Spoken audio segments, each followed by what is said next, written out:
Qeveria u përmbyt sërish dhe shkak nuk janë rreshjet, por mungesa totale e parandalimit, infrastruktura e lënë në arrest, tonizimi dhe keq menaxhimi. Çdo vit përmbytjet shkatrojnë shtëpi, toka bujqësore dhe biznese, duke lënë qindra familje pas tre, pa asnjë mbështetje reale nga shteti. Në Durrës u investuan 19 milion euro për hidrovorin e ri, por qyteti mbeti në ujë për ditë të tëra. Ky është simboli më i qartë i abuzimit me parat publike, miliona euro të shpenzuara, zero funksionim dhe zero përgjegjësi. Ndërkohë qeveria nuk shpalli as gjendjen e jashtëzakonshme, sepse nuk ka as vullnetin dhe as përgjegjësinë të dëmshpërblej qytetarët.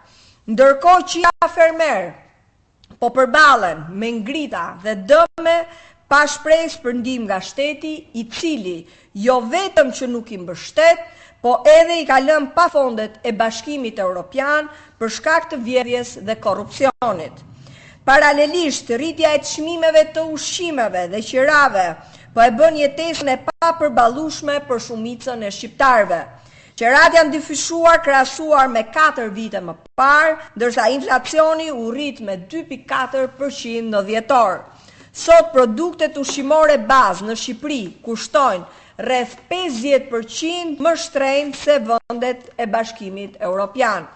Qumshi, veza, mielli, sheqeri e tjerë kushtojnë gati 2 fish krahasuar me Gjermaninë apo Italinë. Ndërkohë që pensioni mesatar është vetëm 170 euro në muaj.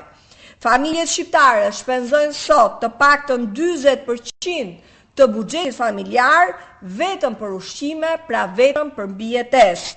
Ndërsa qytetarët varfërohen, qeveria pasurohet. Vetëm në 8 muaj u mblodhën gati 5 miliard euro në arkën e shtetit.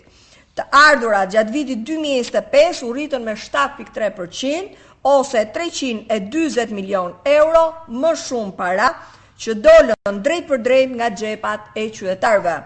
Por këto para nuk shkojnë për emergjencat, për parandalimin e përmbytjeve apo për mbështetjen e familjeve në nevojë, por shkojnë për rrugët e Florinta që po bien çdo ditë dhe pasurojnë klientët e qeverisë, shkojnë për projekte fantazë, si Durana Tech Park, për grupin e strukturuar kriminal të Akshit, për tunelin e Llogaras dhe për tendera e koncesioneve që çojnë parat e qytetarëve në xhepat e klientëve të pushtetit.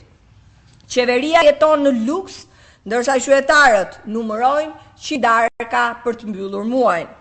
Vera 33.000 euro, Kofshti Eden 4.2 milion euro, udhime charter miliona euro të kryeministrit.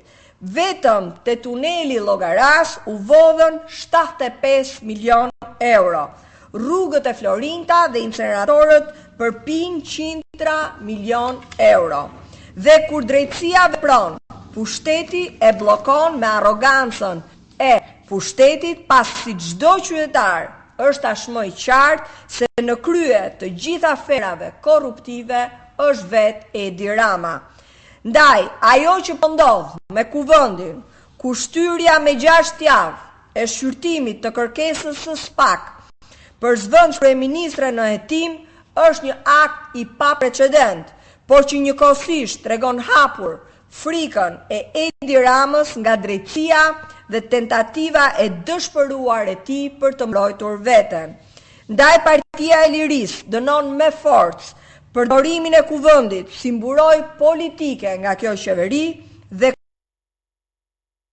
parlamenti të zbatoj ligjin dhe të jap drejtësisë të veproj.